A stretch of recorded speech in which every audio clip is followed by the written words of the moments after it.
तो हेलो साथियों, नमस्कार। मेरा नाम इश्तियाक। आज आपके सामने फिर एक नए टॉपिक के साथ आया हूँ। इस टॉपिक में बनाने में किसी प्रकार की कोई हमें खुशी नहीं है, क्योंकि 27 दिसंबर 2024 को भारत इस चीज़ को याद रखेगा कि भारत ने किस प्रकार से एक अनमोल रत्न को खोया है। तो बात करेंगे हम लोग 2004 से लेकर 2014 तक रहे, मतलब प्रधानमंत्री के रूप में रहे। उसका नाम है डॉक्टर मनमोहन सिंह, जो बहुत ही सुर्खियों में चल रहा है। सोचा कि इसके बारे से बना दें। तो खैर जो भी हो, तो जिसका जन्म 26 सितंबर 1932 में गांव एक जगह का नाम है पंजाब में, जो फिलहाल मतलब पाकिस्तान के एरिया में, देश बंटवारा होने के बाद वो पाकिस्तान के एरिया में चला गया। जिसकी मतलब पढ़ाई लिखाई है ना, बैचलर ऑफ मतलब आर्ट्स बीए इन मतलब इकोनॉमिक्स में किया पंजाब यूनिवर्सिटी चंडीगढ़ से। उसके बाद फिर एमए मतलब इकोनॉमिक्स का पंजाब यूनिवर्सिटी चंडीगढ़ से। उसके बाद डी फिल मतलब इकोनॉमिक्स किया है ना, यूनिवर्सिटी ऑफ ऑक्सफोर्ड 1962 में, with A focus on international trade and planning. तो खैर जो भी हो, हम लोग बात करेंगे डॉक्टर मनमोहन सिंह के बारे से, वैसी 5 बातों के बारे से जिसे भारत सब दिन याद रखेगा। तो बात करते हैं हम लोग। पहला नंबर में है 1991 में, है ना, इकोनॉमिक रिफॉर्म, जो कि उस टाइम के प्रधानमंत्री थे, है ना, जो कि उस टाइम के प्रधानमंत्री थे नरसिम्हा राव, है ना। जब 90 के दशक में जब 90 की शुरुआत में भारत की अर्थव्यवस्था डगमगाई गई थी, है ना। दुनिया में भी मतलब खाड़ी युद्ध के चलते मतलब पेट्रोलियम मतलब क्राइसिस हो गया था, मतलब कमी पड़ गया था।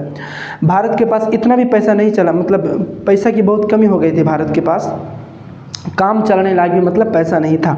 और जिसकी नज़र IMF मतलब इंटरनेशनल मॉनेटरी फंड के ऊपर मतलब जो नज़र लगा हुआ था कि मतलब भारत इस स्थिति से कैसे मतलब गुजरता है। तो उस टाइम जो मतलब भारत के प्रधानमंत्री थे, है ना, कौन, नरसिम्हा राव, उन्होंने मतलब उसे मतलब एक खत लिखा किसको, डॉक्टर मनमोहन सिंह के बारे से, कि आप मतलब आएँ और ज्वाइन करें, है ना। फाइनेंस मिनिस्टर आपको बनाया जाता है, बोले तो वित्त मंत्री।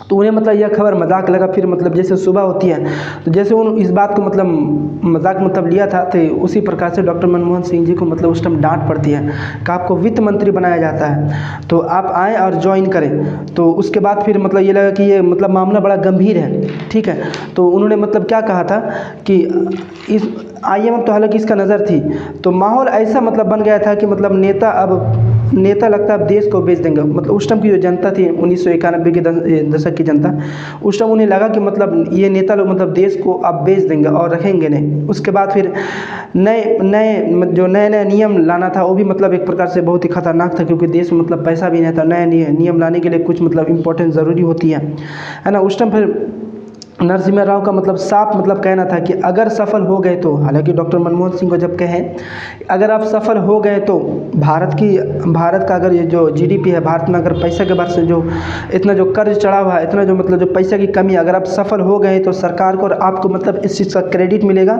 और अगर विफल यानी अगर आपको सफलता नहीं मिलती है तो देश अगर सफलता नहीं मिलता तो इसका जिम्मेदार खुद आप होंगे। मनमोहन सिंह ने मतलब जिम्मेदारी ली। उसके बाद फिर वह मतलब इस जिम्मेदारी से मतलब सफल भी हो गए, ठीक है। ये हो गया मतलब एक नंबर 1990 के दशक की मतलब बात। अब बात करेंगे RTI 2005 के बारे से, ठीक है। RTI 2005 के बारे से, तो एक मिनट जरा सा, RTI 2005 के बारे से बात करते हैं। सूचना का अधिकार, है ना, राइट टू इन्फॉर्मेशन, है ना, एक्ट, ये RTI 2005 में भारतीय संसद द्वारा साल 2005 में पारित किया गया था, ठीक है। इसमें भारत के हर नागरिक को सरकारी संगठनों की से जानकारी प्राप्त करने का अधिकार दिया गया है। मतलब ये RTI एक्ट आने से पहले एक ऐसा मतलब जो संगठन था, एक ऐसा एक्ट था जो कि अगर सरकारी कोई चीज़ काम है, कोई चीज़ मतलब एक्ट लगा, कोई नियम है, तो मतलब इसमें जानने की कोई मतलब आवश्यकता नहीं है। यह नियम लाया गया था RTI मतलब 2005 के नियम के अनुसार। इसमें भारत के हर नागरिक को, है ना, सरकारी संगठनों से जानकारी प्राप्त करने का अधिकार दिया गया। इस कानून के अंतर्गत जनता को सरकारी दफ्तरों, है ना, विभागों, मंत्रालयों और सरकारी संगठनों से सूचना प्राप्त करने का अधिकार होता है। यानी कि RTI 2005 में, है ना, ये ऐसा मतलब एक्ट है कि कोई भी सरकारी दफ्तर हो गया, है ना, उसका मंत्रालय हो गया, कुछ भी मतलब इससे मतलब जानकारी सूचना प्राप्त करने का अधिकार होता है, जिसके लिए जनता बहुत दिन से मतलब इंतज़ार कर रही थी। कोई भी काम हो रहा था तो मतलब इससे कोई चीज़ पता नहीं चल रहा था, मतलब किस एक्ट के अनुसार इससे क्या मतलब लाभ मिलेगा, क्या है, कैसा है ना। ये मतलब 2005 से पहले था, जो कि डॉक्टर मनमोहन सिंह के प्रधानमंत्री 2004 में जब बने तो 2005 में यह नियम लाया गया, ठीक है। जो कि मतलब जनता मतलब बहुत ही ज़्यादा खुश हुई। उसके बाद है ना, इसी एक्ट के चलते मतलब मनमोहन सरकार पर एक प्रकार फिर भ्रष्टाचार में मतलब आरोप लग गए। हालांकि एक्ट वही लाए, लेकिन मतलब इससे जो चेक हुआ, चेक होने के बाद ऐसा माना जाता है कि उसी के ऊपर फिर मतलब भ्रष्टाचार के आरोप लगे। मनरेगा 2006 है ना, मनरेगा 2006 ये तो हो गया दूसरा नंबर। अब तीसरा नंबर हम लोग बात करते हैं, जो कि तीसरा एहसान है मनरेगा के बारे से। मनरेगा एक प्रकार से महात्मा गांधी राष्ट्रीय ग्रामीण रोजगार गारंटी अधिनियम, ये मतलब मनरेगा 2006 में लाया गया था डॉक्टर मनमोहन सिंह के बारे से। जब अब इसमें कैसा था, देखिए मनरेगा को एक वित्तीय वर्ष मतलब एक साल में कम से कम 100 दिनों की गारंटीकृत मजदूरी रोजगार है ना प्रदान करके ग्रामीण क्षेत्रों में आजीविका सुरक्षा को बढ़ाने का उद्देश्य से शुरू किया गया था। मतलब एक घर का क्या था, मनरेगा को एक वित्तीय मतलब एक साल में कम से कम 100 दिनों की गारंटी है ना मजदूरी रोजगार प्रदान करके ग्रामीण क्षेत्रों से आजीविका सुरक्षा को बढ़ाने के लिए है ना उद्देश्य से शुरू किया गया था, जिसके लिए प्रत्येक परिवार के वयस्क सदस्य को अकुशल मैनुअल काम करने के लिए स्वयं सेवा किया गया था। मतलब अगर कोई जो घर के बड़े हैं है ना, जो वयस्क है, उसे मतलब कम से कम साल में 100 दिन तक एक प्रकार से काम करने के लिए मतलब उसे दिया गया था।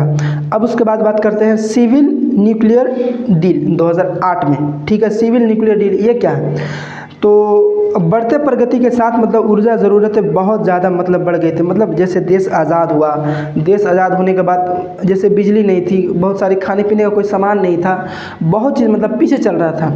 तो 2008 में डॉक्टर मनमोहन सिंह के बाद मतलब ये लाया गया एक एक्ट सिविल न्यूक्लियर डील है ना। बढ़ते प्रगति के साथ ऊर्जा ज़रूरतें बहुत ज़्यादा मतलब बढ़ गई थी है ना। हर गांव तक बिजली पहुंचाने के लिए बिजली पैदा करना भी ज़रूरी था। जब देश आज़ाद हुआ तो मतलब बहुत लोगों को बिजली नहीं मिला है ना, चलने के लिए सड़क नहीं मिलता था, मतलब सही से खाने के लिए मतलब पेट भर के खाना नहीं मिल रहा था है ना। जो कि मतलब ये जो नियम लाया गया था, ठीक है, जो मतलब बिजली पैदा करने भी बहुत ज़्यादा मतलब ज़रूरी था।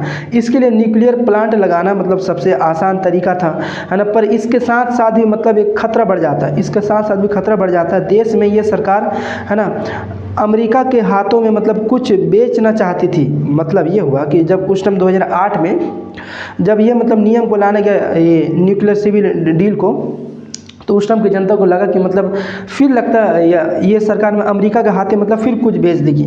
तो उस टाइम के जो सहयोगी थे है ना, तो उस टाइम उन्होंने कहा कि अगर आप कुछ बेच देंगे तो हम आपसे मतलब सहयोग वापस ले लेंगे। तो डॉक्टर मनमोहन सिंह इस चीज़ बातों को परे रखते हुए मतलब ये डील मतलब कंफर्म कर लिया। कंफर्म करके फिर मतलब भारत देश मतलब बिजली का मतलब उत्पादन किए। उसके बाद फिर फूड सिक्योरिटी बिल क्या, जो 2013 पे लाए थे। जब से देश आज़ाद हुआ, तो आज़ाद होने के बाद खास करके बंगाल में है ना, खास करके बंगाल में क्या हुआ था कि उस टाइम भूख के वजह से 30 लाख लोग मतलब मर गए थे। ठीक है ना। उसके बाद क्यों मरे थे, क्योंकि मतलब देश आज़ाद होने के बाद मतलब पाकिस्तान से मतलब एक प्रकार से लड़ाई हुई, फिर चीन से लड़ाई हुई, जिसके चलते मतलब है ना, जिसके चलते मतलब भूखमरी चली आई। मतलब पैसा की कमी की वजह से भूखमरी चली आई। उसी को मतलब ठीक करने के लिए फूड है ना सिक्योरिटी बिल मतलब 2013 में मतलब यह लाया गया था नियम। ठीक है, मतलब ग्रीन रेवोल्यूशन से मतलब यह स्थिति बहुत अच्छी बदली है ना। वक्त गुजरने के बाद है ना देश को बहुत सारे लोग मतलब खाना पीना मतलब नहीं खा पा रहे थे, उनका मतलब है ना उन्हें मतलब पेट भर के खाना खिलाने के लिए यह फूड सिक्योरिटी बिल 2013 में लाया गया था। मनमोहन सिंह सबका मतलब खाना सुरक्षित करवाना चाहते थे। किसी भी सरकार को सारा यह मतलब सरकार को मतलब मॉडल बन गया है, मतलब किसी भी सरकार का यह मॉडल बन गया है। तो ये 5 ऐसे थे, ये 5 ऐसे जो मतलब जो कारण थे, जो कि डॉक्टर मनमोहन सिंह को मतलब यह याद मतलब बहुत ही अच्छी तरह से याद रखा जाएगा। तो आज के लिए हम लोग बस इतना ही काफ़ी रखते हैं। जय हिंद, जय भारत।